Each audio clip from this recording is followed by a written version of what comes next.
Tere teile! Meie oleme kuulitajad ja täna oma esimeses videos me räägime sellest, kes me oleme ja tutvustame oma tulevikuplaane. Mina olen Kristina. Aastal 2023 läbisin ma elanikkonnakaitse koolitaja kursuse ja aastal 2022 53-tunnise ellujäämiskoolituse. Kohalikus komandos olen ma vabatahtlik päästja ja just sealt ongi minule jäänud külge see elanikkonnakaitse ja üleüldse siis ennetustöö pisik. Tere, mina olen Raimo. Olen samuti elanikkonnakaitse koolitajakursuse siis läbinud aastal 2023 ja ka kohalikus komandos vabatahtlik päästja. Minu jaoks on ennetustöö oluline, kuna olen kodukülastustel näinud, et inimesed väga ei ole valmis ja teadlikud erinevatest kriisiolukordadest. Kui siis väike protsent, aga ei ole ka varutud selliselt kriisivarusid, et 7 päeva siis iseseisvalt hakkama saada. Minu soov on elanikkonda teavitada, aga harida nii palju, kui siis olen õppinud ja et olla paremini valmistunud siis erinevateks kriisideks. Ja selle sama elanikkonnakaitse koolituse ajal meil lõigi pirni põlema, et kuule, teeks midagi teistmoodi, et teeme coolilt, et jagame oma ideid, oma isiklikke kogemusi ja teeme realistlikult läbi situatsioonid. Näiteks elame mõne päeva telgis, kasutades meie enda kriisivarusi, gaasiseadmel, teeme süüa, toome näiteid ettevalmistamata ja ettevalmistatud evakuatsioonist, et mis see siis on. Ühesõnaga, meil ei ole plaanis hakata tuima näoga loengut kuskil pidama, vaid me hakkamegi jagama teile nagu täiesti tavalised inimesed kõik, et ja kuidas toimetame, kuidas oma varusi soetame, kasutame, ühesõnaga koolitame kuulit, plaanidest nii palju, et kindlasti kohtate meid teavitusüritustel. Seal siis me räägime erinevatest asjadest, siis teemadega seonduvalt me teeme kindlasti mingeid praktilisi ülesandeid, Absoluutselt. Mõtleme kindlasti mingid lahedad mängud sinna juurde, et oleks siis nagu kõigile midagi. Iga kuu laeme siia üles erinevate teemadega videod. Mida mina väga ootan, on see, kui me läheme instruktoriga metsa matkame ja see instruktor siis räägib meile Eestis kasvavatest ja söödavatest nagu taimedest. Et lähme õpime kompassi selgeks, orienteerume ja siis veedame mingi ägeda päeva. Kevadest üldse rääkides, siis kindlasti kui need kraavid täituvad vetega, me katsetame igasuguseid neid veefiltreid, need, mis me kuskilt igalt poolt kätte saame, mis meil endal on. Kui ei ole, siis laename, et lihtsalt teieni kõik tuua erinevad näited.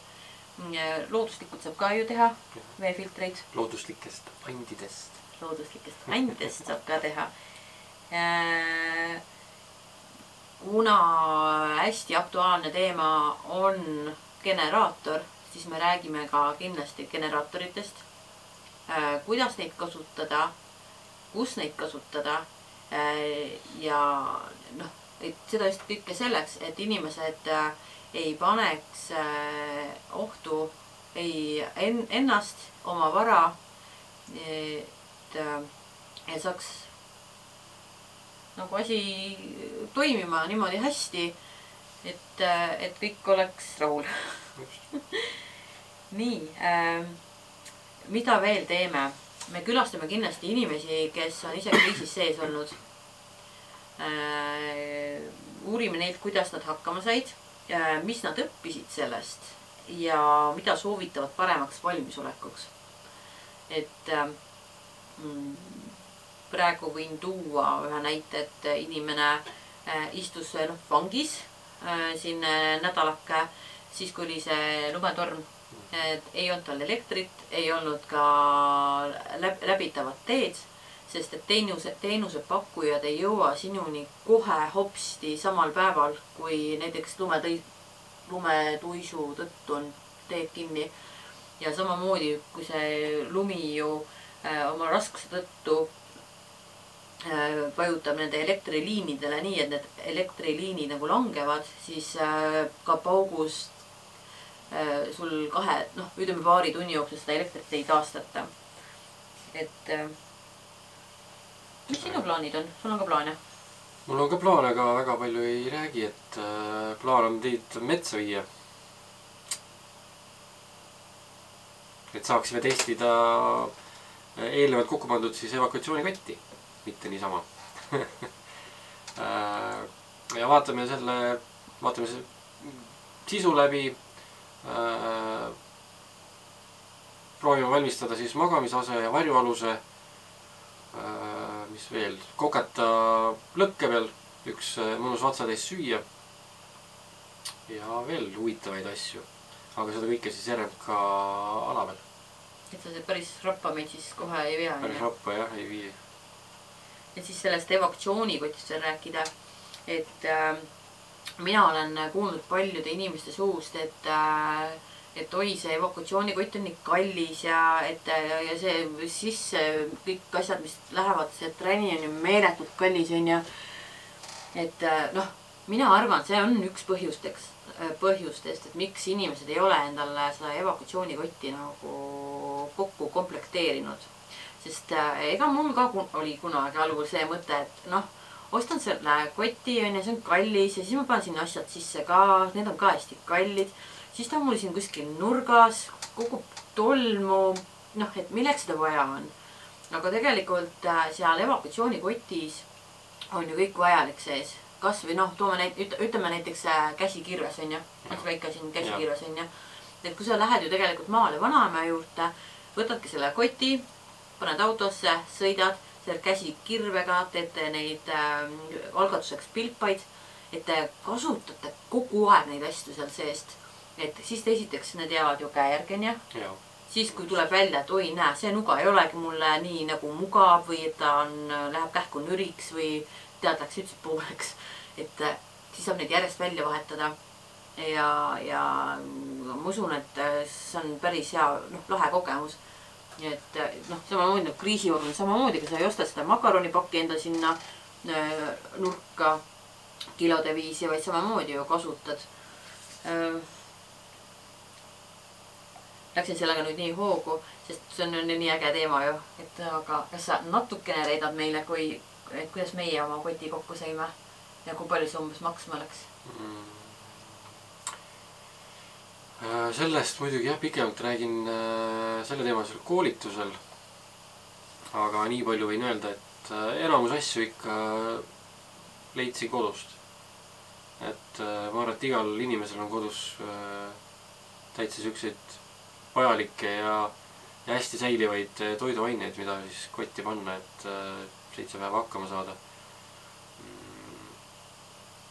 Ja vanast kuurist päris palju jälle vanad sihukest kraami, lõikeriistu, mida saab nagu uueks teha.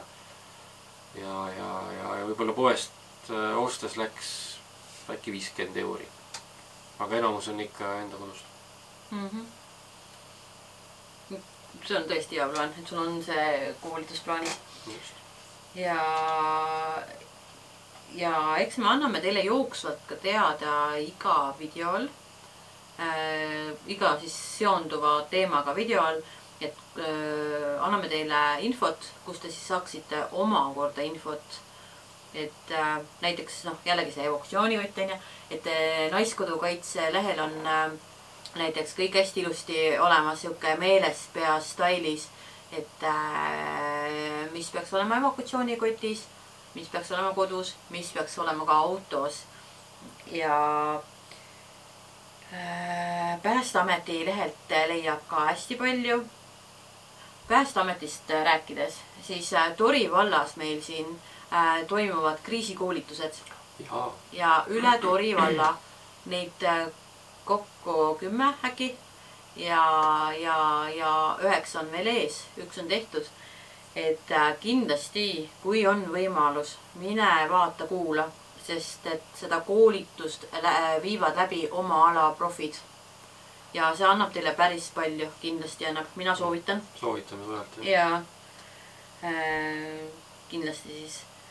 Aga tänaseks me hakkame siin nagu kriipsu alla tõmbama.